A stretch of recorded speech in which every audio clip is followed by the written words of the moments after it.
सर्वोत्तम नाम ओम का अपनी वाणी से उच्चारण करके वाणी को पवित्र कर लें और श्रवण करके कानों को भी पवित्र कर लें। ओम।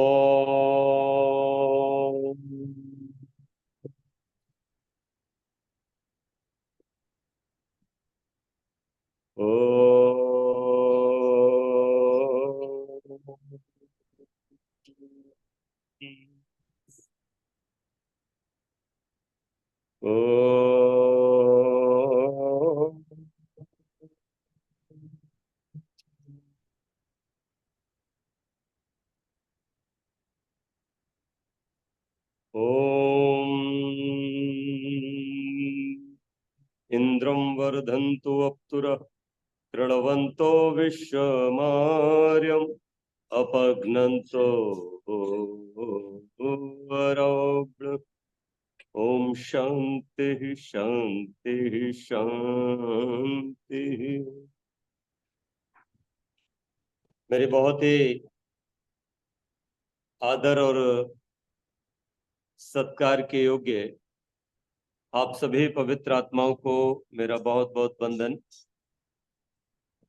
भाई लखनलाल आर्य जी के संयोजकत्व में, निर्देशन में भारत को समझो अभियान के तहत अनेक वर्षों से चले आ रहे इस उपक्रम में आज हमारे महापुरुष श्रृंखला के अंतिम सोपान में मैं उपस्थित हूं और आज हम योगीराज श्री कृष्ण भगवान के जन्मोत्सव के अवसर पर ये अपना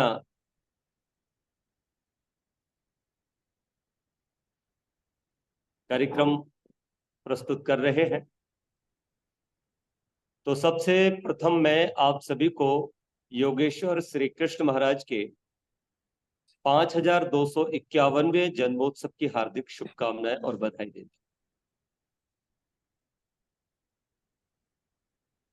मैं अभी परसों ही लखनलाल भाई का जन्म उत्सव मना रहा था, तब भी मैंने वही बात कही थी और आज भी भगवान कृष्ण के जन्मोत्सव पर मैं अपनी बात को यहां से आरंभ करूंगा कि भगवान कृष्ण को जन्मे हुए 50 वर्ष नहीं हुए, 100, 200, 500, 1000 वर्ष भी नहीं हुए। उनको जन्मे 5250 वर्ष हो गए हैं, 5250। और आनंद की बात यह है कि योगेश्वर श्री कृष्ण भगवान आज भी प्रासंगिक है और ऐसा लगता है कि जैसे कल की ही बात थी। और किसी को यह नहीं लगता कि वो हमारे बीच में नहीं है। सब यही विचारते हैं कि वो हमारे साथ हैं और हमेशा रहेंगे। और ऐसा सोचना सही है, अच्छा है, क्योंकि सच ये है कि महापुरुष कभी मरते नहीं। अगर मैं बात करूं हमारे और आपकी, तो आप और हम जरा विचार करें कि क्या हमें ठीक से ये याद है कि हमारे पिताजी का जन्म कब हुआ था, हमारे दादाजी का जन्म कब हुआ था, हमारे परदादा जी का जन्म कब हुआ था, हमारी पत्नी का जन्म कब हुआ था, हमारे भाई का जन्म कब हुआ था, हमारे ताऊ का जन्म कब हुआ था, हमारी ताई का जन्म कब हुआ था, हमारी दादी का जन्म कब हुआ था। हमें क्या ये याद है कि हमारे गांव के या हमारे इष्ट मित्रों में जहां तक हमारा परिचय है, ज्ञान है, उन तमाम लोगों से जिनसे हम परिचित हैं, उनका जन्म कब हुआ था, उनकी मृत्यु कब हुई थी, अगर हो गई है तो। हम अगर विचार करें तो हमें अपने परिवार के लोगों का ही जन्मदिन नहीं मालूम। ऐसा क्यों? जिनके साथ हम रहे, जिनके साथ हम खेले कूदे बड़े हुए, और जो हमारे ही परिवार के अंग रहे हैं, हमारे ही पूर्वज रहे हैं, 1, 2, 3 पीढ़ियों पहले रहे हैं, हमें उनका ज्ञान तक। और तो और हमें अपनी चौथी पीढ़ी के लोगों का तो नाम भी नहीं पता होगा कि हमारे परदादा का नाम क्या था या परदादे के पिताजी का नाम क्या। बहुत मुश्किल। ऐसा इसलिए क्योंकि आमतौर पर जो मनुष्य है ना,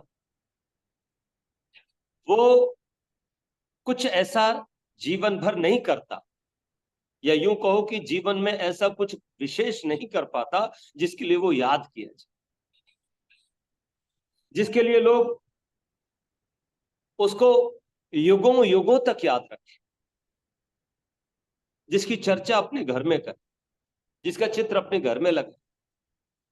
लेकिन जो हमारा कोई नहीं होता है, जिससे हमारा कोई रिश्ता भी नहीं होता है,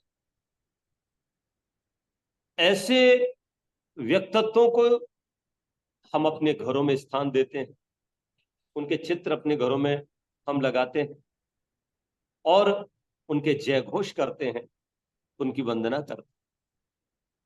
सुभाष चंद्र बोस से हमारा क्या संबंध, लाला लाजपत राय से हमारा क्या संबंध है, भगत सिंह हमारे रिश्ते में कौन लगते थे, अशफाक उल्लाह से क्या नाता है, शिवाजी महाराज से हम क्या रिश्ता रखते हैं, वो हमारे कौन से गोत्र के थे, भगवान बुद्ध से हमारा क्या लेना देना है, हमारी तो वंशावली में भी नहीं आते महाराणा प्रताप। मैं निवेदन करना चाहूंगा इसी तर्ज पर भगवान कृष्ण आदि, इन सबके चित्र हम अपने घर में लगाते हैं और इनकी पूजा करते हैं, इनका यशोगान करते हैं। क्यों? क्योंकि ये हमारे पिता से, हमारे परदादा से, हमारे दादा से, हमारे ताऊ से, हमारे चाचा से, हमारे नाना से, हमारे फूफा से, हमारे पड़ोसी से, हमारे गांव के प्रधान से, हमारे गांव के सेठ जी से कहीं ज्यादा बड़े थे और बहुत बड़ा काम किया है। वो काम कौन सा था? भगत सिंह ने ऐसा कौन सा काम किया? एक आराम से अपने परिवार के, भाई थे जमींदार परिवार के एक युवक थे, बस एक ही तो काम किया, और वो काम ये कर दिया कि देश के लिए अपना हंसते हंसते बलिदान दे दिया।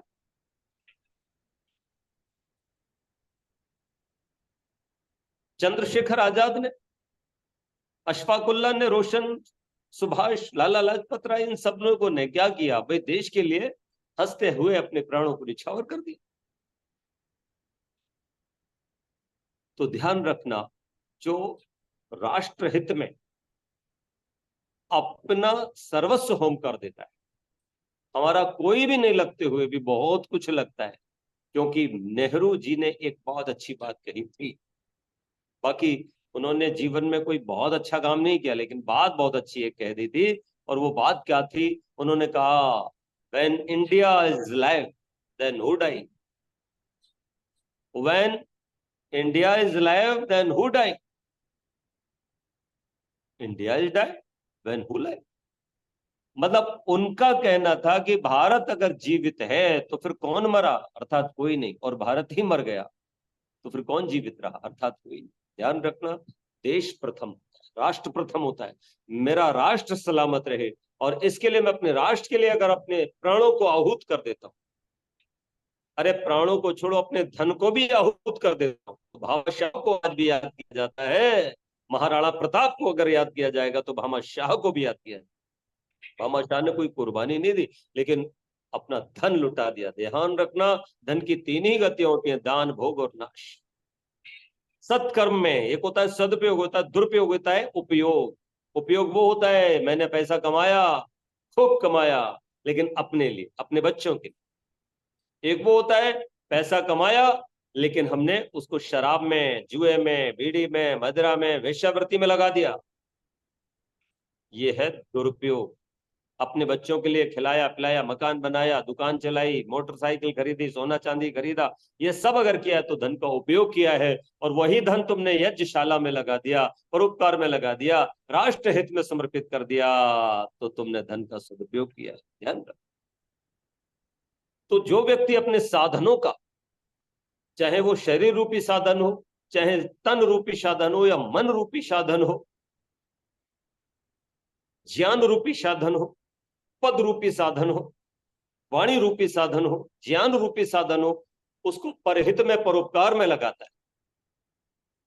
ध्यान रखना, वो अपने साधनों का, अपनी शक्तियों का सदुपयोग कर रहा है। लखनलाल भैया जी, अभी मुझे आचार्य धर्मवीर जी सुनाम धन्य, हमारे बदायूं के बहुत बड़े वैयाकरण, बहुत बड़े विद्वान हैं, और वो लगभग 90 वर्ष की आयु के हो गए हैं। उनका मुझे फोन आया 12 बजे की, आचार्य जी आज हमने भी कार्यक्रम रख लिया है, 6 बजे से 7 बजे तक आपकी सेवाएं लेना चाहते हैं। बदायूं हमारे यहाँ से शहर 35 किलोमीटर दूर है। हमने कहा अवश्य आएंगे, और हम गाड़ी से चल पड़े। 5:45 हम वहां पहुंच गए, यज्ञ कराया, और उसके बाद 6:07 पर यज्ञ समाप्त हो गया था। काफी लोग वहां उपस्थित थे, विद्वान भी थे, और उसके बाद मेरा वहां उपदेश हुआ, व्याख्यान हुआ, और ठीक 7 बजे मैं वहां से चल पड़ा, और अभी 8 बजे मैं पहुंचा, और पहुंचने के बाद मैंने जल्दी जल्दी तैयारी की और आपके बीच में आ गया। और 9 बजे से फिर हमने यज्ञ मंदिर सजाया बड़ा भव्य, और उसमें जाकर के हम अपना कार्यक्रम की, सुभाष जी जानते हैं, हमारे सुभाष जी संरक्षक हैं, हमने मंदिर बनाया बहुत भव्य, और हमारे बेटे प्रश्न है और हमारे शिष्यों ने वो मंदिर खूब अच्छे से सजा दिया है, और अभी वहां 9 बजे से कार्यक्रम होगा। तो हम अनवरत लगे रहते। ये है अपनी शक्तियों का, साधनों का सदुपयोग करते। मुझे भूख लग सकती है, मुझे लगती है, लग रही, लेकिन एक तरफ रोटी है, एक तरफ मेरे लिए कार्यक्रम है, तो रोटी को मैं छोड़ूंगा, कार्यक्रम को करूंगा, क्योंकि कार्यक्रम मेरे लिए जरूरी है, क्योंकि वो समय पर हो रहा है। रोटी नहीं खाने से हानि नहीं होगी, लेकिन अगर कार्यक्रम नहीं दिया रोटी के लिए तो हानि हो जाए। तो मेरे लिए प्रमुख क्या है, इसीलिए ध्यान रखना। कुछ लोग आते हैं और चले जाते हैं, उनका आना भी पता नहीं लगता और जाना भी पता नहीं लगता। लोग कहते हैं हाँ सुना तो था, अमुक व्यक्ति मर गया, चलो ठीक है, भगवान उसको सदगति दे, बात खत्म। फेसबुक पे रोजाना लोग डालते हैं मेरे पिताजी मर गए, कोई कहता मेरी दादी मर गई, कोई कहता मेरी नानी मर गई, कोई कहता मेरा अमुक मर गया, और लोग कह देते ओम शांति, भगवान सदगति प्रदान करे, बस इतना सा लिखा और जल्दी से आगे बढ़ जाते हैं। और क्या है, किसी को किसी से कोई दिलचस्पी, कोई रुचि नहीं। वो कमेंट इसलिए कर देते हैं कि भाई वो हमारा वह भी कोई पोस्ट डाली जाएगी तो हम करेंगे तो हमारे पर भी करेगा, बस इसी भावना के साथ लोग कर देते हैं कमेंट, और जन्मदिन पर बधाई दे देते हैं, और क्या। लेकिन क्या किसी को सही मायने में कोई लगाव है विशेष? ध्यान रखना, लगाव सद्गुणों से होता है। आपके अंदर अगर सद्गुण होंगे तो उनसे लोगों का लगाव होगा, और उन सद्गुणों में वो समर्पण आता है जो भगवान कृष्ण के अंदर था, जो मर्यादा पुरुषोत्तम श्री राम के अंदर था, जो महर्षि दयानंद के अंदर था, जो विवेकानंद जी के अंदर था, जो भगवान बुद्ध के अंदर था, जो शिवाजी राणा प्रताप के अंदर था, जो भगत सिंह चंद्रशेखर आजाद के, सुभाष बिस्मिल के अंदर था। ध्यान रखना, भामा शाह के अंदर जो था, इन महान पुरुषों के अंदर ये समर्पण का भाव, इन्होंने समाज के लिए थोड़ा नहीं छोड़ा, क्योंकि थोड़ा छोड़ते तो थोड़ा मिलता है, ज्यादा छोड़ते तो ज्यादा मिलता है, लेकिन जो सब कुछ छोड़ता है उसे सब कुछ मिलता है। ध्यान रखना, महापुरुष सब कुछ छोड़ते हैं। इदन नमम स्वाहा, इदन नमम, हम तो केवल यज्ञ करते हैं, स्वाहा और इदन नमम ये बाहर का होता है, अंदर तो न स्वाहा जाती है और न ही इदन नमम जाता है, इदम मम ही जाता है और आहा ही जाता है। आहा अर्थात कैसे भी मुझे मस्ती आए, मुझे मजा आए, मुझे आनंद आए, आहा ये मिल गया, आहा ये भ्रष्टाचार किया, घोटाला किया, आहा। पर स्वाहा तो त्याग से होगा, समर्पण से होगा, ईमानदारी से होगा, पवित्रता से होगा। ध्यान रखना, पुरुषार्थ से होगा। स्वाहा सत्य से आता है, आहा झूठ से भी आ सकता है।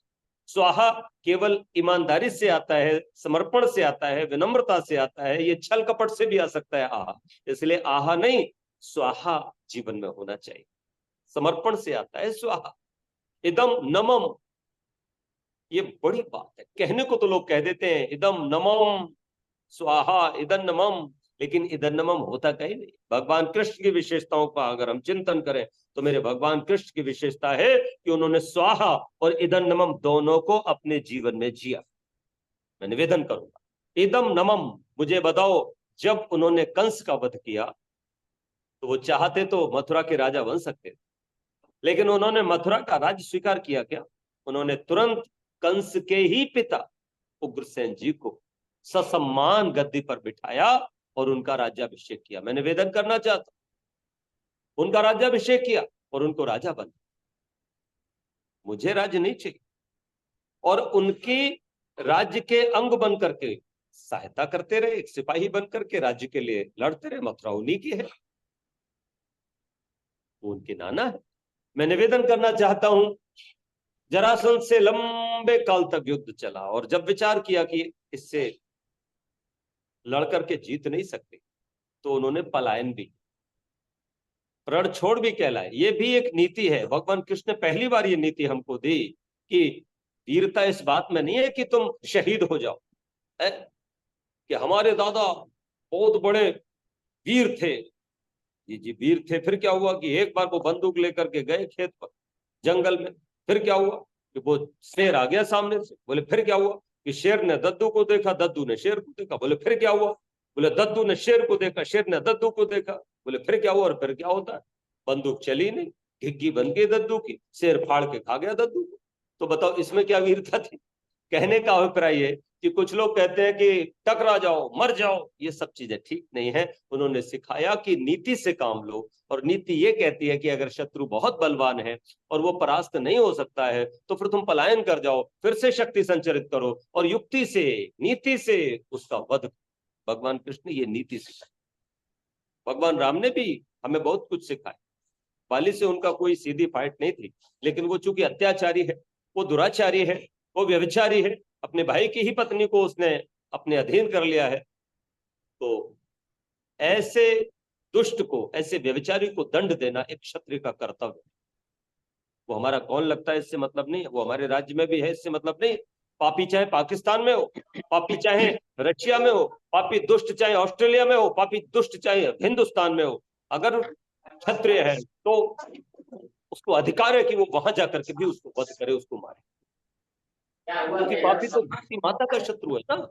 धरती तो धरती है ना, धरती पर देश बना ले तो क्या हुआ, लेकिन पापी तो पृथ्वी का शत्रु है, ध्यान रखना। इसलिए मेरे भगवान कृष्ण ने ये संदेश दिया कि तुम, और फिर जाकर के उन्होंने दूर द्वारिका बसाई, और द्वारिका में जाकर के अपना वहां राज्य किया, किसी का राज्य नहीं हड़पा। पूरा जीवन आप देख लो, चेदी देश का नरेश शिशुपाल 100 गालियां दी, वचनबद्ध थे, इसलिए 100 अपराधों तक क्षमा करते रहे। लेकिन जैसे ही 100 पूर्व मर्यादा समाप्त हो गई, चक्र सुदर्शन बुलाया और छठे छठे समाचरित गर्दन से शीश अलग कर दिया।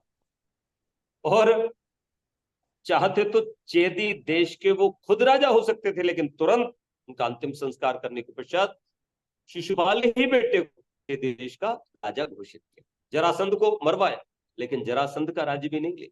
मैं निवेदन करूंगा, योगी राज श्री कृष्ण की विशेषता है कि उन्होंने कभी भी किसी का राज्य नहीं लिया। बेशक उन्होंने बहुत राज्यों को जीता, लेकिन नहीं, उन्होंने कभी किसी की भूमि को नहीं हड़पा। दूर द्वारिका में जाकर के अपना राज्य बनाया और वहीं अपने प्रसन्न होकर के कुनवे के साथ रहने लगे। भगवान कृष्ण आज भी प्रासंगिक है, उनकी बहुत सारी नीतियां हैं जिन पर हमें चिंतन करना है। आज देश की परिस्थितियां अच्छी नहीं है और विश्व भी बारूद के ढेर पर बैठा हुआ। आप देख ही रहे हैं, यूक्रेन और इजराइल, रशिया और हमास के साथ भिड़े हुए हैं। इस युद्ध की चिंगारियां और बहुत दूर तक भी जाने वाली, न जाने आगे क्या होगा। ऐसे में हम अपने राष्ट्र को सशक्त बनाने के लिए भगवान कृष्ण की नीतियों का अवश्य भी अनुपालन कर सकते, और उनकी नीति पर चल करके हम अपने इस भारत भूमि को, इस वेद की भूमि को, इस धर्म की भूमि को बचा सकते और पुनः भारत को विश्व गुरु भी बना सकते।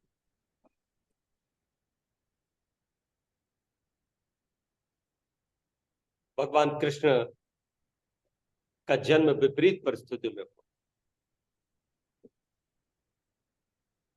जो लोग कहते हैं कि भगवान कृष्ण का जन्म कारागार में हुआ, वहां मैं थोड़ा सा संशोधन कर दूं।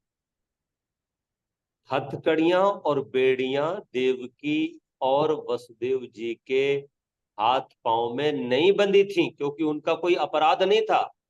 अपराधी को हथकड़ियां और बेड़ियां पहनाई जाती हैं, उन पर कोई अभियोग नहीं चला था, और किसी अभियोग में उनको अपराधी घोषित नहीं किया था, उनको मुजरिम घोषित नहीं किया गया था, उनको कोई सजा नहीं मिली थी कि उनको इतने वर्ष की सजा दी जाती। इसलिए हथकड़ियां और बेड़ियां नहीं डाली जा सकती, ध्यान रख। हथकड़ियां और बेड़ियां नहीं डाली गई थी, बहन बहनोई ही थे कंस के, तो कंस ने उनको एक महल में नजरबंद कर दिया। सुविधाएं सब थी, अगर हथकड़ियां और बेड़ियां होती तो उनको संतान कैसे हो पाती, वो यज्ञ आदि कैसे कर पाते। वो स्वतंत्र थे, अपना महल जो बहुत बड़ा था बस उसी में कैद होकर के मानो रह गए थे। लेकिन इस कक्ष से उस कक्ष में जाना, व्यायाम आदि करना, यज्ञ आदि करना, स्नानागार में जाके स्नान आदि करना, पाकशाला में भोजन बनता था भोजन आदि बनाना, ये सारी व्यवस्थाओं के लिए पूरा अवकाश था। आज भी हमारे राजा कुछ लोगों को नजरबंद कर देते, वो बाहर नहीं निकल सकते, उनके सारे क्रियाकलापों पर दृष्टि रखी जाती। तो उसी तरह से उनको रखा गया था, इसी को कारागार। ध्यान रखना, उनको हथकड़ियां और बेड़ियां पहनाने की कल्पना लोगों ने अलग से की है, पर विचार नहीं किया। आप विचार करके देखेंगे धरातल पर तो आपको पता चलेगा कि मैंने महाभारत का जब अध्ययन किया, और आप भी कर लीजिएगा, मैं आपको निवेदन करूं कि कंस ने उनको नजरबंद तो अवश्य किया, लेकिन ये सब स्वतंत्रता उनको थी कि वो उसमें रह सकते थे, परतंत्र तो थे, लेकिन महल में रह करके सारे कार्यों को करने के लिए, निज कर्तव्यों को करने के लिए अपने, वो स्वतंत्र थे। और इसीलिए उनको एक संतान हुई, दो संतान हुई, तीन हुई, चार हुई, पांच हुई, और छह भी हुई। छहों का वध कंस ने करवा दिया। सातवीं संतान को प्रत्यारोपित किया, क्योंकि देवकी जी की जो बहन थी वो भी वसुदेव जी की ही ब्याहता थी, क्योंकि उसने भी उन्हीं से विवाह किया था। तो जो सातवीं संतान थी गर्भ में आई थी, तो उस 7 महीने के गर्भ को देवकी जी के गर्भ से, आज के समय की भाषा में कहूं तो ऑपरेशन करके, उस समय के वैद्य कितने अच्छे कुशल सर्जन रहे हो, क्योंकि चरक जो है ना वो हमारे जो है वो बहुत बड़े वैद्य रहे हैं, जिनके द्वारा उस समय शल्य चिकित्सा की जाती थी। और शल्य चिकित्सा भी इतनी उत्तम कोटि की थी कि वहां अगर कोई अंग कट गया तो उसको जोड़ने के लिए सुई से टांका नहीं लगाया जाता था, कोई इस तरीके की जड़ी बूटियां लेप होता था कि उसको लगाने के पश्चात वो अंग वैसे ही जुड़ जाता था जैसे मानो कभी कटा ही ना हो। तो इसी आधार पर वो गर्भ में से शिशु निकाल करके रुक्मिणी देवकी जी के गर्भ से निकाल करके रोहिणी जी के गर्भ में प्रत्यापित किया गया, और उनको भेज दिया गया, जाओ तुम गांव चले जाओ, उनको गोकुल भेज दिया गया। और इनके गर्भ से जो संतान फिर 2 महीने पश्चात हुई 10वें माह में, उसका नाम बलराम रखा गया। और यहाँ कंस के महल में चूंकि परिचारिकाएं जो थी और वहां के जो उनके सहयोगी थे, वो पाचक से लेकर के जो सिपाही आदि थे, है ना, अंगरक्षक भी थे और वैद्य भी थे, दाइयां भी थी, वो धीरे धीरे इस क्रूर अत्याचार को देख देख करके खुद भी दुखी हो गए थे कि बेचारे वसुदेव जी का दोष क्या है, देवकी जी का क्या दोष है, बताओ, एक बच्चे को मार दिया, दो को मार दिया, तीन को मार दिया, चार पांच छह को मार दिया। तो उनके अंतर मन में भी कहीं ना कहीं हृदय होता है ना, हृदय में करुणा होती है, आखिर मनुष्य होते। तो सबने एक भाव बनाया कि इस बच्चे को तो जरूर बचा, अब नहीं मरने देना बच्चे। तो फिर एक झूठ बोला गया, दाहियों के द्वारा ये सूचना भिजवाई गई थी कि उनका गर्भपात हो गया देवकी जी का, और इस तरह से वो संतान बच गई, कंस को पता ही नहीं चला। इस तरह से जो है वो गुप्तचर भी जो वहां रहते थे वो भी उसके पक्ष में आ गए थे, मतलब सत्य के पक्ष में आ गए थे। गुप्तचर तो उसके ही रहे थे, लेकिन कहीं ना कहीं वो अब देवकी के और वसुदेव जी के पक्षधर हो गए थे, और इनके लिए सारे लोग मिल करके काम करने लगे थे। अत्याचार से सारे दुखी थे कंस, और मन ही मन ये चाहते थे कि इस पापी का अंत होना चाहिए। और जब 8वीं संतान गर्भ में आई तो विचित्र स्थिति बन गई, और उस समय की जो स्थिति बनी वो स्थिति ये हो गई कि प्रतीक्षा होने लगी। और आज का जब दिन आया तो फिर अष्टमी थी, रोहिणी नक्षत्र था, आज भी रोहिणी नक्षत्र इस समय चल रहा है। और इसी नक्षत्र में रात के जब ठीक 11:50 हुए तो उनको पीड़ा हुई, और जब देवकी जी को पीड़ा हुई, प्रसव पीड़ा हुई, तो फिर इसको भी गुप्त रखा गया था। और देव कृपा से वृष्टि हो रही थी, और धड़ाधड़ वृष्टि हो रही थी कई दिनों से लगातार। पहले भी अभी हमारे समय में झर लग जाता था, मतलब 20-20 दिन छोड़ो, एक एक महीने का झर हमने देखा है। तो ये लगातार नॉन स्टॉप बरसता था, तो उस समय भी नॉन स्टॉप बरस रहा था। मूसलाधार बारिश हो। जब देव कृपा से देवकी जी के गर्भ से शिशु का जन्म हुआ तो दाइयों ने उसको स्वच्छ की, नाल काटा गया, लेकिन चीजों को गुप्त रखा जाता है। और गुप्त रूप से ये योजना बना ली गई थी कि जो शिशु होगा उसको सुरक्षित रख। तो कैसे रखेंगे कि इस महल से निकाल करके और भेज देना है ना, गांव भेज देना है, गोकुल भेज देना है।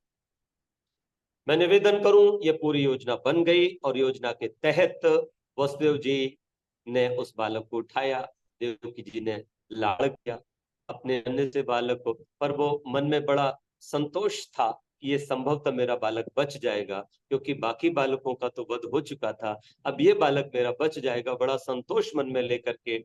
और बच्चे के जाने का दुख तो होता ही है, पीड़ा तो होती है, लेकिन छाती पर पत्थर मानो रख लिया और प्यार किया, आशीष दिया, बच्चे को चूमा, बड़ी बड़ी हिरनी जैसी आंखें, इतना प्यारा सा बच्चा।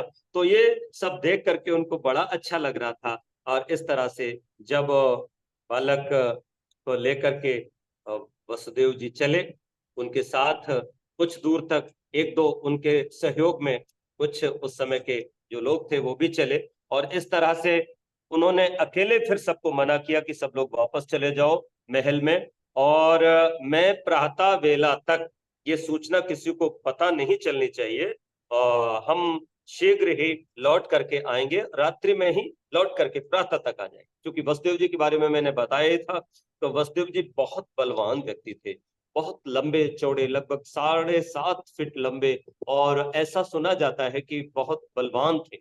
और सुंदर तो वो थे ही, वसुदेव के जैसा सुंदर मथुरा में कोई दूसरा था नहीं, बलवान। तो मैं निवेदन करूं कि इस तरह यह कृष्ण जी को हमारे प्यारे से कान्हा जी को पहुंचाया गया अपने गांव में। और जब वो पहुंचाए गए तो रात्रि का लगभग 3:30 के लगभग बज चुका होगा। उस समय भी वर्षा हो रही है हल्की हल्की, और इन्होंने जाके नंद के द्वार पर जाकर के द्वार खटखटाए। नंद जी जाग गए, क्योंकि जागने का भी लगभग लगभग थोड़ा समय हो गया था। अच्छे लोग पहले ब्रह्म वेला में 3:30-4 बजे तक जाग ही जाते थे। निकल करके आए, इन्होंने सारी बातें बताई और कहा बहुत शीघ्रता करो। बोले मेरे घर में भी पुत्री हुई, पुत्री का जन्म हुआ, और उस पुत्री का जन्म जो हुआ है, पुत्री के जन्म लेते ही यशोदा जी बेहोश हो गई थी, क्योंकि पुत्री बहुत सतमासा भी हुई थी और कुछ इस तरीके की विकृति थी उसके शरीर में कि वो ज्यादा जीवती नहीं। तो वो बेटी का जन्म हुआ और इतनी भयंकर पीड़ा हुई यशोदा जी को कि वो बेहोश हो गई। और वो उन्हीं की ही परिचर्या कर रहे थे, उन्हीं के पास बैठे थे, सोए ही कहां थे, पूरी रात्रि निकल गई थी, सुन करके जल्दी से आ गए। उन्होंने देखा कि बेटे को जल्दी से ले लो, इसकी रक्षा तुम्हें करनी है। और उन्होंने उस बालक को देखा, इतनी प्यारा सा बालक, इतना सुंदर बच्चा तो उन्होंने देखा ही नहीं था, है ना। कैसे अभी अभी कुछ ही घंटों का तो है, लेकिन टुकुर टुकुर देख रहा है, बड़ी बड़ी आंखें, है ना, सुंदर सा प्यारा सा बच्चा, बड़ा सुडौल। उन्होंने उस बालक को लिया, वसुदेव जी ने बालक को प्यार किया, सूंघा और आशीष दिया। फिर उन्होंने कहा कि देखो, अगर कंस को पता चलेगा कि बालक नहीं है तो क्या होगा। तो बोले आप एक काम करो, इस बेटी को ले जाओ और इसे सौंप देना। इसमें वैसे ही जो है अधिक बल नहीं है, ये बड़ी दुर्बली है और बहुत दुर्बल है, और बहुत जो है रोग से, किसी विशेष रोग से ग्रस्त भी है, तो आप इसको ले जाओ। उन्होंने बेटी को दे दिया और ये लेकर के चले गए। आपने ये सारी कहानी सुनी है, कोई मैं नई नहीं सुना रहा, मैं बस इसमें थोड़ा सा अपने ढंग से चीजों को जोड़ रहा हूं कि क्या स्थितियां थी। और इस तरह से जब वो चले गए तो इनको सुबह को जब होश आया लगभग 5-5:30 बजे, तो यशोदा जी ने देखा कि अरे उनका तो प्यारा सा बच्चा है। तो वो तो खुशी से फूले नहीं समाई, और उन्होंने जो है खूब बालक को प्यार किया, चूमा, और पूरे जो है गोकुल में एक बधाई बजने लगी कि भाई वाह वाह, बेटा आया है और बड़ा प्यारा सा बच्चा आया है। उधर वसुदेव जी चले गए। प्रातः में वही हुआ जो होना था। कंस को पता चला कि एक बच्चे का जन्म हुआ है। दाइयों ने भी बता दिया कि एक बेटी हुई है, बस उस बेटी का भी वही हुआ जो बाकी के 6 बच्चों का हुआ। इधर बलराम को भी एक छोटे से भैया मिल गया है। अभी बलराम जी छोटे से ही हैं, 2 साल के 2.5 साल के हैं, लेकिन अपने छोटे से भैया को देख करके वो बड़े प्रसन्न हो रहे हैं कि एक नन्हा सा बालक आया है।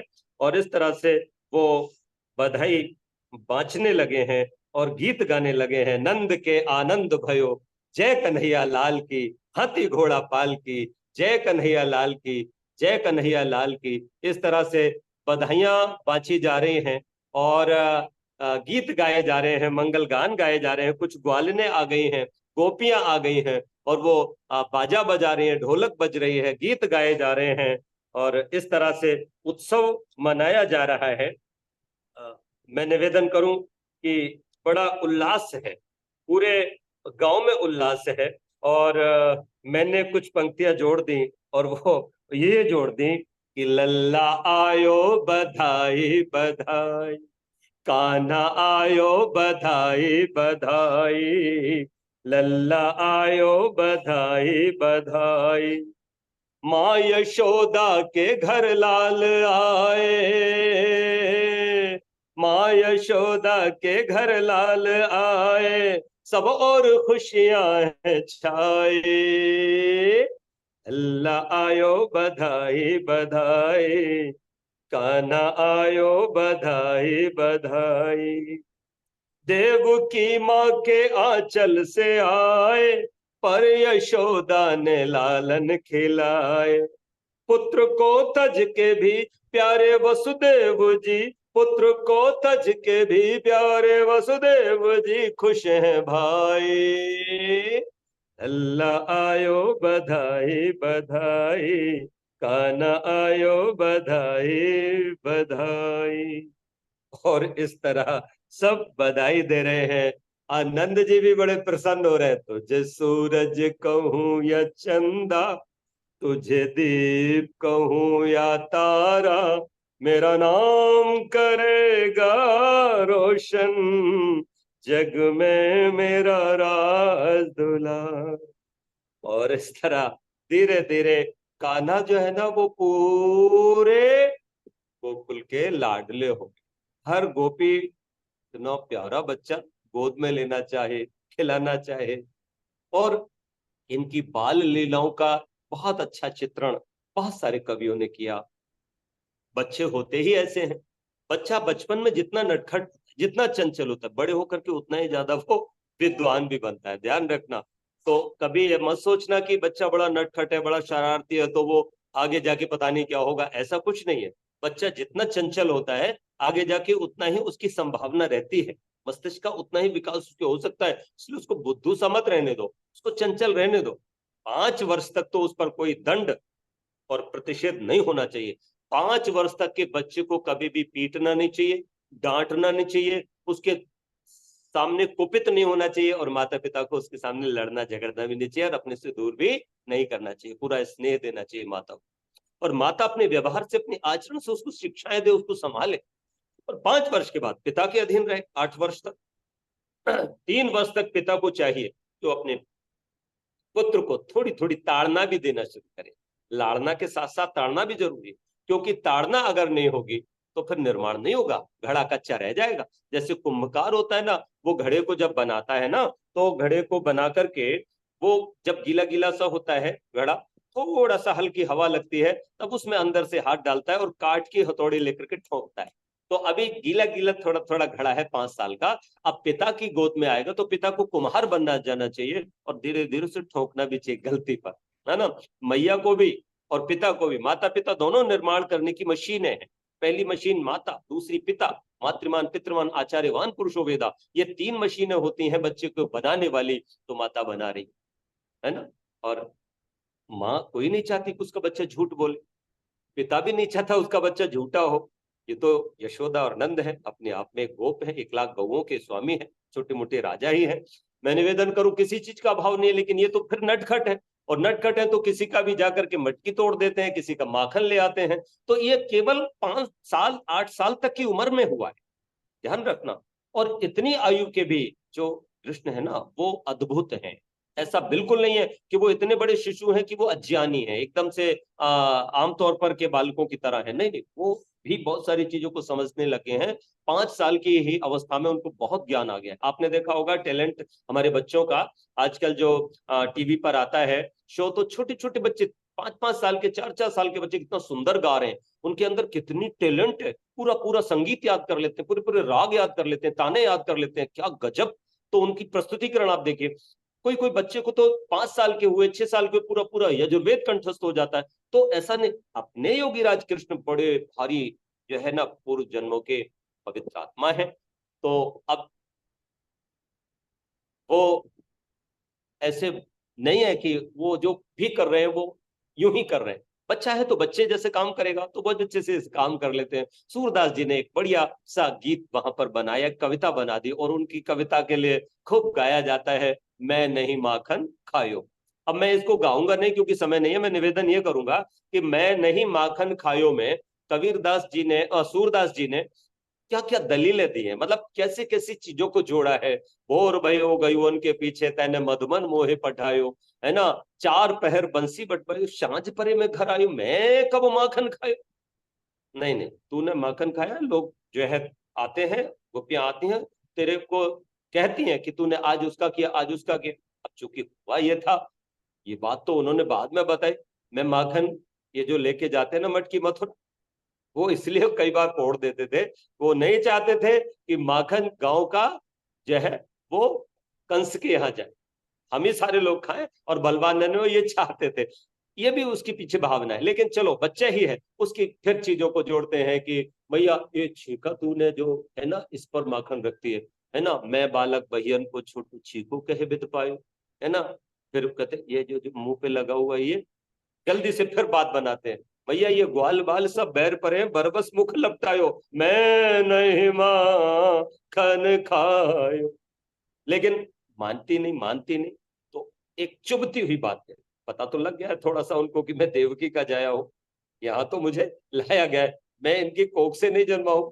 ऐसी एक बात सूरदास जी ने कमाल कर दिया अपने शब्दों में, और वो कहते हैं, मैया ही तेरे कछु भेद उपज है, तू न मोए जानो परायो जायो। मैं समझ गया, तू मुझसे प्यार नहीं करती, इसीलिए मेरी बातों पर तो विश्वास नहीं कर रही, और मुझ पर आरोप लगाई जा रही है। मैंने मक्खन खाया, मैंने नहीं खाया है जब मैं कह रहा हूं, है ना। अम्मा को अंदर से वेदना हो गई, वो तो सोच रही थी मैं तो यूं ही कह रही हूँ खेल खेल में, इसने क्या कह दिया।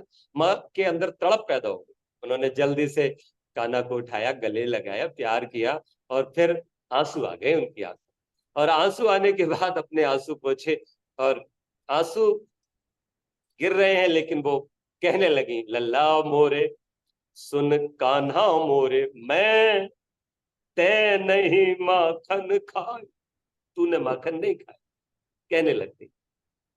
अब कृष्ण ने, छोटे हैं लेकिन यहाँ एक संदेश, बचपन से संदेश दे रहे हैं सारी दुनिया में, सारी दुनिया को सत्य का संदेश दे रहे हैं। लोगों ने वो नहीं सुना, लोग गीत गाने रह गए और केवल गीतों में उलझ करके रह गए। मैं निवेदन करूं, सूरदास जी का कमाल देखो, वो कृष्ण से क्या कहलवाना चाह रहे, उनके पावन चरित्र को किस तरह से बुन रहे, किस तरह से वो एक प्रस्तोता होकर के प्रस्तुति दे रहे हैं। वो कह रही हैं, तैने ही माखन खाए। अब कृष्ण सोच रहे हैं माँ तो मान गई, अब झूठ बोलने से क्या फायदा, अब झूठ नहीं बोलना चाहिए, झूठ बोलना पाप है, नदी किनारे साफ है, झूठ मेरे जीवन का ऐसा नहीं हो सकता, मैं अपने जीवन में झूठ नहीं रहने दे सकता। माँ मान गई, और वो तुरंत माँ के आंसू पहुंचते हैं अपनी छोटी छोटी हथेलियों से, और प्यार से कहते हैं, मैया सुन मैया मोरी, मैं नहीं माखन खाए। मैं झूठ बोल रहा था, लेकिन अब कभी जीवन में झूठ, आखिरी बार झूठ बोला माँ से, कभी झूठ नहीं, कभी किसी का माखन नहीं छूटा। ये सब चीजें छोटी छोटी थी इन्हीं लीलाओं की चर्चा तो हमारे तथाकथित धर्माधिकारी करते हैं, धर्मगुरु करते हैं, बांसुरी के वादन के चर्चा तो वो करते हैं। लेकिन 8 वर्ष के बाद जो गुरुकुल में चले गए वो संदीपानी जी के यहाँ, और वहां से गुरुकुल से भी चूंकि निकट गुरुकुल था, तो आकर के किस तरह से उन्होंने वृंदावन में जाकर के, है ना, लोगों को रक्षित किया, किस तरह से उन्होंने केशी नाम के घोड़े का और गधों का जो गर्दभ थे, खेती चर जाते थे, फसलों को नुकसान करते थे, है ना। इसी तरह से कालिया नाम का व्यक्ति था जो यमुना में विष घोल देता था, लोग निकलते थे उनको लूट लेता था। वो कोई सांप नहीं था, वो भी एक मनुष्य था, वो नाग जाति का था, इसलिए उसको नाग कह दिया गया। निवेदन किया उसका भी उन्होंने सफाया किया, वो भी उनके दंड के कारण भाग गया, फिर लौट करके नहीं। इस तरह से उन्होंने सब कुछ किया। और एक बात मैं और कहना चाहता हूं कि उन्होंने जो पर्वत उठाया, तो पर्वत उठाया नहीं साहब। मैं आपको निवेदन करूं, यहां पर एक चीज का शुद्धिकरण कर लीजिए, और आज नहीं करेंगे तो कब करेंगे। उन्होंने गोवर्धन पर्वत उठाया नहीं, गोवर्धन पर्वत आज भी है, ध्यान रखना। कारण क्या बना था, एक बात आप बताओ। कारण यह था कि बाढ़ आ गई, और बाढ़ में पूरा गांव बहा जा रहा था, तो उन्होंने गोवर्धन पर्वत उठा लिया और सबकी रक्षा की। मैं आपसे एक बात पूछता हूं कि वर्षा से छाता लगाओगे तो ऊपर से जो वर्षा आ रही उससे बचोगे, तो एक तरह से छाता की तरह हो गया गोवर्धन पर्वत। भाई जब उन्होंने ऊपर उठाया और उसके नीचे गैया आ गई, उसके नीचे मनुष्य आ गए, लेकिन जो पीछे से यमुना में बाढ़ चली आ रही थी 2 किलोमीटर चौड़ी, जो पूरे उनके गोकुल को बहा ले गई थी, वो पूरे उनके वृंदावन को, गांव को पूरे को बहा ले गई थी, एक एक घर बह गया था उनका। मुझे बताओ, तो ये नीचे से पानी जा रहा है 10-10 फीट, पीछे से आ रहा है, ऊपर से कोई छतरी लगा ले तो बारिश ही तो रोक सकते हो, कि बाढ़ का पानी भी रोक दोगे? बाढ़ का पानी नहीं रोकेगा, ध्यान रखना। छाते से ऊपर का पानी तो रुक जाएगा। इसलिए घोड़े बहेंगे, गधे भी बहेंगे, गायें बहेंगी, पशु पक्षी सब बहेंगे, कोई नहीं बचता। अब हुआ क्या था वो सोचो, पता नहीं बुद्धि क्यों नहीं लगाते लोग। इतने बड़े बड़े बुद्धिमान बैठे मथुरा में, एक ने भी बुद्धि नहीं लगाई। पर मैंने बुद्धि का प्रयोग किया, क्योंकि मैं ऋषि दयानंद का शिष्य हूं। मैंने बुद्धि का विकास किया और मैंने चिंतन किया क्या हुआ होगा। तो फिर मैंने सोचा कि वृंदावन के अंदर जाकर देख लो, अभी भी गोवर्धन पर्वत में गुफाएं हैं। तो उसमें उस समय भी गुफाएं रही थीं, और योगीराज कृष्ण योग बल से उन्होंने ये देख लिया, क्योंकि भाद्रपद मास है, वृष्टि होती ही थी, कि वृष्टि ज्यादा हो।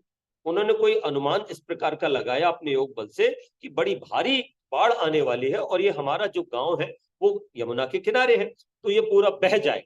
तो क्या करना है, उन्होंने 3 दिन पहले ही ये काम शुरू किया कि चलो बाढ़ आने वाली है, जल्दी से आपको जो है ना गुफाओं में जाना है। तो उन्होंने पर्वत के अंदर जाके गायों को, गौधन को, वो बड़ी कौओं को तो ऊपर भी छोड़ दिया, उन्होंने चढ़ा दिया, कि जिससे वो जब पर्वत पे चढ़ जाएंगी तो कम से कम उनको वर्षा से कोई नुकसान होने वाला नहीं है, क्योंकि वर्षा तो वो झेल लेंगी, पर बाढ़ में तो बह जाएंगी। इसलिए उन्होंने पहाड़ पे उनको चढ़ा दिया, छोटे छोटे बच्चों को गुफा में रख दिया, स्त्री पुरुषों को गुफा में रखा, इस तरह से उनको सुरक्षित रख लिया सबको।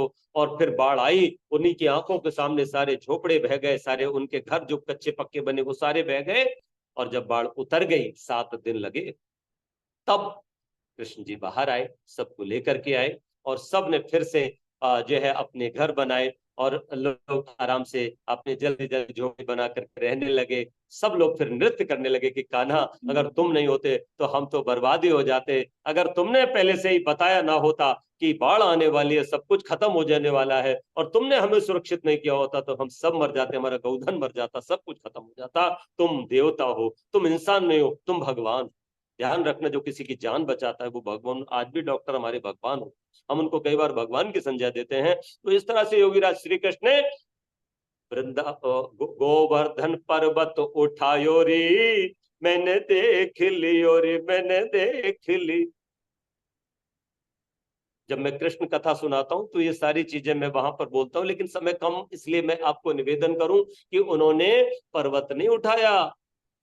ये अतिशयोक्तियां मत जोड़ो, ये काम परमात्मा भी नहीं करता है, मनुष्य भला कैसे करेगा, उसको कैसे संभव है? और उठाएगा तो कहां से तोड़ेगा, कहां से उसको तोड़ करके उठाएगा, वो मिट्टी है। ध्यान रखना, ये सब चीजें एकदम से मूर्खतापूर्ण है, इसमें कोई विवेक नहीं है। आप लोग बहुत अच्छे से अपने महापुरुष को महापुरुष रहने दो, व्यर्थ में ऐसा कोई भी उसके काम जिम्मे मत डालो कि जिससे विधर्मी हंसे। और एक बात आपको और कहना चाहता हूं, जीवन में मेरे योगीराज कृष्ण ने कभी भी सत्य से समझौता नहीं किया। हाँ, ये ठीक है कि दुष्टों को भी उन्होंने नीति से मारा, अगर छल भी किया तो वो छल भी नीति के तहत आती है। उन्होंने छल अपने स्वार्थ के लिए नहीं किया, बल्कि धरती की रक्षा के लिए, मानव जाति की रक्षा के लिए, स्त्रियों की रक्षा के लिए। अगर जरासंध को छल से भी मरवाना पड़ा तो मारा, क्योंकि वेद कहता है कि पापी को पहले मार दो फिर विचार करो। काश ये कृष्ण की नीति पृथ्वीराज ने अपना ली होती। ध्यान रखना, पृथ्वीराज हिंदू था, आर्य नहीं था। आर्य कृष्ण थे, आर्य राम थे। उन्होंने दुष्ट को बिना विचारे पहले मार दो फिर विचार करो, ये शस्त्र कहता है, ये शास्त्र कहता है, निवेदन करूंगा। लेकिन हमारे पृथ्वीराज ने क्या किया, उन्होंने कहा कि हम गौवध नहीं कर पाएंगे, क्योंकि वो बार बार आता था और आकर के युद्ध करता था गौरी। पृथ्वीराज उसको जब वो क्षमा मांग लेता तो माफ कर देते। 16 बार क्षमा की। कहां लिखा था क्षमा करना पापी को? कोई क्षमा मांग लेगा तो आप उसको क्षमा कर दोगे? एक बार कर दोगे, 2 बार कर दोगे? कोई संकल्प किया था आपने कि मैं 16 बार तक माफ करूंगा? पापी को क्षमा नहीं किया जाता, ध्यान रखना। मेरे भगवान कृष्ण ने एक बार भी किसी पापी को क्षमा नहीं किया। पूरा जीवन देखो, पूरा जीवन दर्शन देखो। ये देश आर्यावर्त विश्व गुरु होता, सोने की चिड़िया होता, इस देश के अंदर मुगल नहीं आते। आज ये जो खून की होली हमारे देश में खेली जा रही है, बांग्लादेश में खेली जा रही है, पाकिस्तान, नालंदा, तक्षशिला सब कुछ खत्म कर दिए गए हमारे। वो कुछ नहीं होता अगर पृथ्वीराज आर्य बनकर के, कृष्ण बनकर के चक्र सुदर्शन जैसे उठाया, वध कर देता गौरी का। मैं निवेदन करना चाहता हूं, अवैधिक चिंतन है ये। क्षमा देना शत्रु को अच्छा नहीं। अंत तो कहता शत्रु ने क्या किया, एक बार बस फंस गए और खत्म कर दिया गौरी। पृथ्वीराज को तो मारा ही, उनकी बेटियों को अपने आका के यहां भेज दिया भोग की वस्तु बना करके, और संयोगता की इज्जत लुटवाई अपनी आंखों के सामने। मोइनुद्दीन चिश्ती ने, जिस मोइनुद्दीन चिश्ती की अजमेर में दरगाह बनी हुई है, वहां जाकर के लोग चादर चढ़ाते हैं। अरे पागल, डूब के मर जाए ये हिंदू, इसको मैं क्या कहूं। अरे ये अपने कृष्ण को छोड़ सकता है, अपने राम को छोड़ सकता है, अपने हनुमान को छोड़ सकता है, अपने शिव को छोड़ सकता है, अपने सारे देवी देवताओं को छोड़ सकता है। इसे केवल इसकी मनोकामनाएं पूरी हो जाए, ये अपनी मां के हत्यारे और बलात्कारी को भी पूज सकता है। ध्यान रखना, जो भी हिंदू मोइनुद्दीन चिश्ती की दरगाह पर अजमेर में जाकर के चादर पोशी करता है, वो एक बलात्कारी की इज्जत कर रहा है, वो एक गौ हत्यारे की इज्जत कर रहा है, वो अपनी मां के साथ बलात्कार करने वाले बलात्कारी की इज्जत कर रहा है। ध्यान रख। इसलिए मैं मेरे हिंदुओं को कहूंगा, तुम्हें पत्थर ही पूजना है तो पूजो, हनुमान जी को पूजो, बजरंग बली को पूजो। तुम चाहे कितना भी अपने देवी देवताओं को पूज करके वहां से जो भी मनौती मांगनी है मांग लो, लेकिन इन कब्रों में पड़े हुए गौ हत्यारों को तो मत पूजो, इनके सामने तो मत जाओ अपनी झोली फैलाने। क्या तुम्हारे 33 कोटि मर गए? क्या वो इतने असहाय हो गए? और ये कल के पैदा हुए यीशु मसीह, ये कब्रों में गड़े पड़े सड़े, जिनकी हड्डियां भी वहां सुरक्षित नहीं है, और जिनके बाद में कुरान और हदीसें कहती हैं कि जो मर जाता है उसको कयामत के दिन उठाया जाता है, वो मुजरिम होता है, वो मुलजिम होता है, अर्थात उसका फैसला नहीं हुआ है कि उसे जन्नत मिलेगी कि दोजख मिलेगी। तो जिसका अपना ही कुछ नहीं पता है कि वो जन्नत में जाएगा या दोजख में जाएगा, वो किसी और के लिए पैरवी भगवान से, खुदा से कैसे कर सकता है? और खुदा से पैरवी कराने के लिए उस मरे हुए के पास ही क्यों जाए? खुदा से सीधे हम बात नहीं कर सकते क्या? अल्लाह हमारा बाप नहीं है क्या? भगवान हमारा ईश्वर, हमारा पिता नहीं है क्या? अपने बाप से मिलने के लिए हम क्या पड़ोसी के पास जाएंगे कहने के लिए कि भैया जरा देखो हमारे पिताजी से सिफारिश करा दो कि वो हमें रोटी दे दे, हमें कपड़ा दे दे, हमें मकान दे दे? नहीं जी, हम अपने पिता से खुद कह सकते हैं, वो मेरा पिता दयालु है, मेरा पिता न्यायकारी, मेरा पिता हर वक्त मेरा ध्यान रखता है। तो अपने पिता पर, अपने परमेश्वर पर विश्वास रखो। भगवान कृष्ण की नीतियां आज भी प्रासंगिक है। ध्यान रखना, उन्होंने धर्म स्थापना की। अर्जुन जब मोह से ग्रस्त हो जाता है तो उसके मोह को दूर करते पूरी गीता पढ़ी, और पढ़ना चाहिए सब। आत्मिक संपत्ति बढ़ती है गीता पे पढ़ने से। लेकिन वेद का ही एक रूपांतर है, वेद का ही एक संदेश है, यजुर्वेद के 40वें अध्याय का ही एक प्रकार से वाचन है गीता। मैं निवेदन करूंगा कि योगीराज कृष्ण का पावन था जीवन, उनका चरित्र अत्यंत उत्तम था। समय के अभाव में मैं बहुत कुछ नहीं कह सकता। मैं निवेदन यही करूंगा कि एक बात आखिरी और कह करके मैं एक छोटी सी रचना उनके लिए पढ़ करके अपनी वाणी को आज विरमित करूंगा। वो जरूरी है। युद्ध का आज 8वां दिन, और बहुत सारे लोग मारे जा चुके हैं। द्रौपदी कृष्ण को मिलती हैं और जाकर के कहती हैं, मुझे आपसे कुछ पूछना। आप तो योगी। कहने लगे, कहो सखी, क्योंकि वो उनको अपनी मित्र मानते हैं। देखो, मित्र एक बड़ा पवित्र शब्द है ना। बहन मित्र होती है, पत्नी मित्र होती है, बेटी मित्र होती है, बेटा मित्र होता है, और सही मायने में मित्र यही होते हैं मित्र की परिभाषा है, पापान निवारयति योजयते हिताय गुह्यम च गुह्यति गुणान प्रकटीकरोति आदि, ध्यान रखना। तो वो उनसे पूछती हैं, तो कहती हैं मुझे ये बताओ, आप तो योगी हो, भविष्य को जान लेते हो, मेरे पुत्रों का क्या होगा? उनके भी 5 पुत्र थे, बोले मेरे पुत्रों का क्या होगा, क्या वो जीवित रहेंगे या युद्ध में खप जाएंगे? माँ को चिंता होती, माँ ने पूछा। तो योगी राज ने जो कहा वो आज हम सबके लिए बहुत प्रासंगिक है। ये फलित ज्योतिष के एकदम खिलाफ है। फलित ज्योतिष अभिशाप बन करके हमारे आर्यावर्त को जो मिटाने का, बहुत बड़ा मिटने का कारण रहा है, गुलामी का कारण रहा है, वो ये भी रहा है फलित ज्योतिष। अवतारवाद, मूर्ति पूजा, ये सब तो रहे हैं, इसमें फलित ज्योतिष का बहुत बड़ा स्थान है, और आज भी ये व्यापार खूब फल फूल रहा है। तो भगवान कृष्ण ने क्या कहा था, इसको कोई नहीं बोलता, इसको कोई धर्मगुरु नहीं कहता। मैं निवेदन करूं, यहां इस बात का ध्यान रखना, इन पापियों को जरूर पाप लगेगा। जो लोग भी राधा राधा राधा राधा रट रट करके कृष्ण के साथ 16,000 रानियों को बताते हैं उनका पति, और भोग विलास में उनको रथ दिखाते हैं, उन पर जरूर पाप लगेगा। क्योंकि मेरा योगी राज कृष्ण चरित्रवान, आप तो पुरुष था, मनुष्य को आप तो पुरुष का, जन्म से लेकर मृत्यु पर्यंत जिसने कोई पाप नहीं किया। 36 वर्ष की आयु में उन्होंने विवाह किया। रुक्मिणी जी ने कहा कि मुझे आप जैसे ही संतान चाहिए।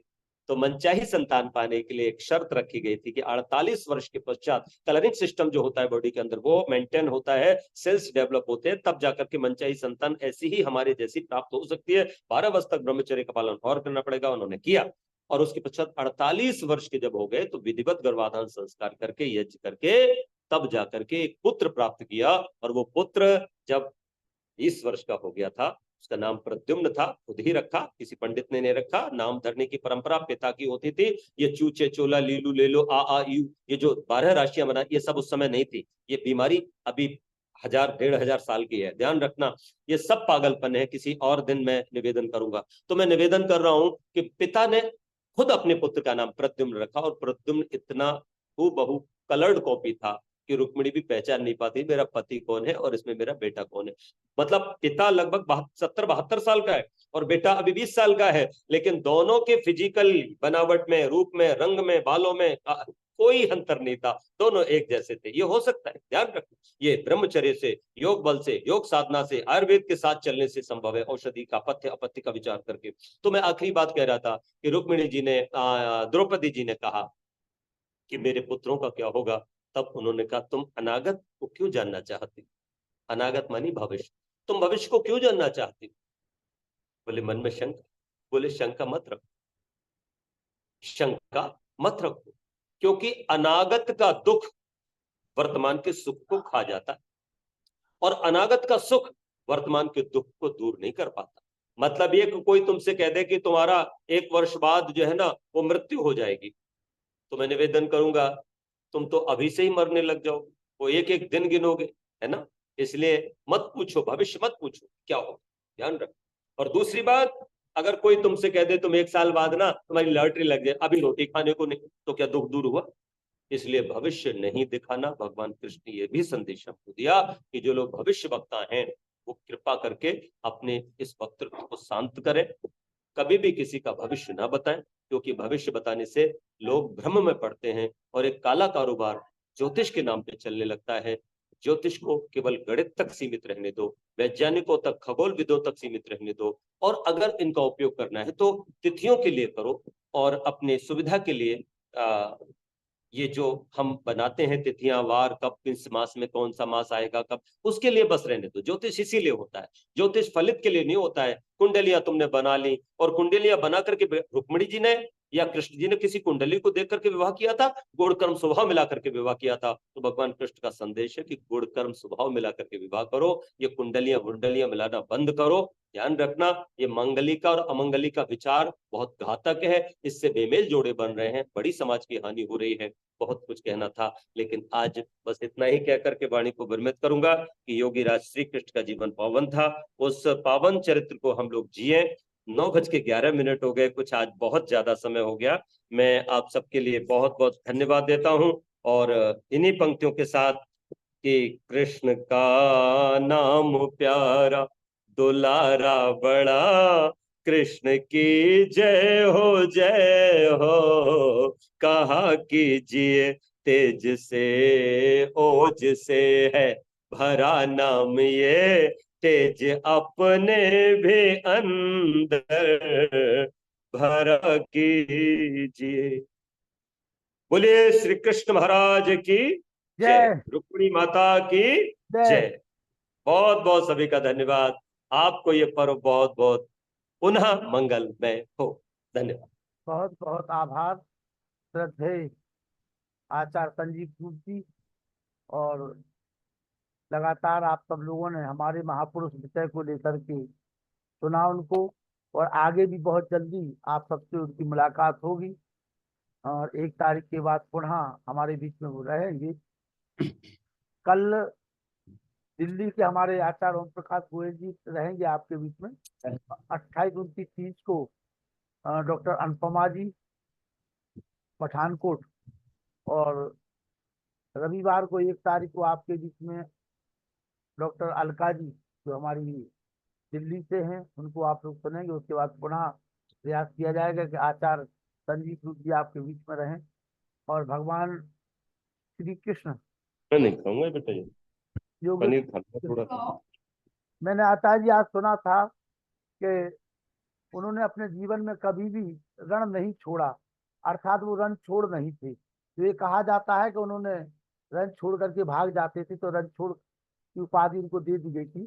तो कभी भगवान कृष्ण कहते महाभारत में कि मैंने अपने जीवन में कभी भी रण को नहीं छोड़ा। तो ये भी जो जो ऊपर एक आरोप लगाया जाता है कि वो रण छोड़ थे, तमाम प्रकार के आरोप प्रत्यारोप भगवान श्री कृष्ण के जीवन चरित्र पर इन विधर्मियों ने लगाए हुए हैं। तो निश्चित रूप से हम जो भगवान श्री कृष्ण के बारे में सही जानना है तो हमें महाभारत को पढ़ना होगा। पंडित तमुपति जी की जो पुस्तक है बहुत अच्छा, उन्होंने भगवान श्री कृष्ण का जीवन चरित्र लिखा हुआ है। उस जीवन चरित्र को हम अपने आने वाली पीढ़ी को बताएं, हम अपने बच्चों को बताएं कि राधा भगवान श्री कृष्ण की पत्नी नहीं है, भगवान श्री की पत्नी का नाम रुक्मणी है। जब तक हम अपने बच्चों को ये नहीं बताएंगे तब तक वो राधे राधे कहना बंद नहीं करेंगे। और किस प्रकार से इन कथा वाचकों ने, किस प्रकार से इन विधर्मियों ने भगवान श्री कृष्ण के जो जीवन चरित्र था उसका जो पतन किया हुआ है, उसके लिए कहीं ना कहीं हम लोग भी दोषी हैं कि हम उनके जीवन चरित्र को जन जन तक पहुंचाने में सफल नहीं रहे, या हमने वो पूरा प्रयास नहीं किया। तो आज आवश्यकता है कि भगवान श्री कृष्ण के जीवन चरित्र को, सच्चे जीवन चरित्र को जन जन तक पहुंचाएं। यही हम सब लोगों को आज जन्माष्टमी के अवसर पर ये शपथ लेने की आवश्यकता है। आइए शांति पाठ करें। वेद प्रकाश शर्मा जी। ये योगेंद्र जी तो नहीं जुड़े, हमारे मित्र तो नहीं जुड़े, योगेंद्र ग्वालियर से योगेंद्र पाल सिंह जी। आइए वेद प्रकाश शर्मा जी।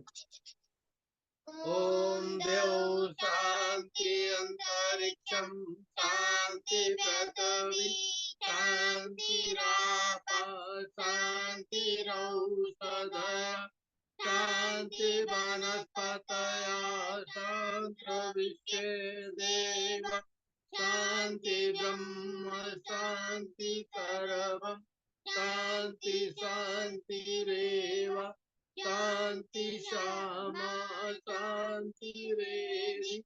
ओम शांति शांति शांति। ओम जो बोले तो अब सत्य सनातन वैदिक धर्म की जय, गुरु प्रज्ञानंद की जय, योगेश्वर भारती आनंद की जय, जय हो, श्री रामचंद्र की जय, जय हो, कृष्णचंद्र की जय, जय हो, राम की जय, जय हो, आनंद की जय, जय हो, आनंद की जय, जय हो, राम की जय, जय हो, माता की जय, जय हो, इसका हो पालन हो पालन हो, मर रहे, आगे देश की ज्योति जलती रहे, जलती रहे, झंडा ऊंचा रहे, ऊंचा रहे। महाकुंभ और भारत को समझो अभियान की जय, जय हो, विश्वमार्यम ओम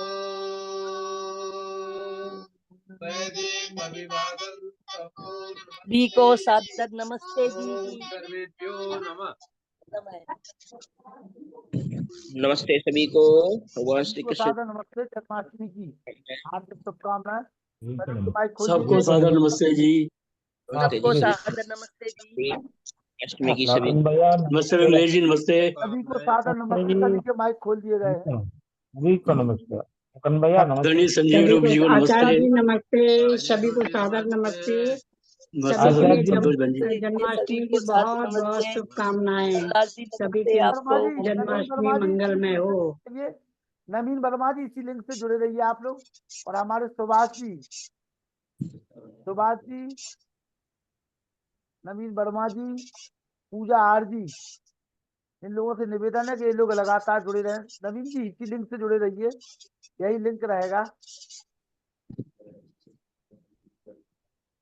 जी। जी मैम। हाँ, कल भी इसी समय पे आप लोगों को जुड़ना है 7:45 कल भी आप लोग जुड़िए। सभी को सादर नमस्ते, शुभ रात्रि। जन्माष्टमी की पुनः आप सभी को हार्दिक शुभकामनाएं।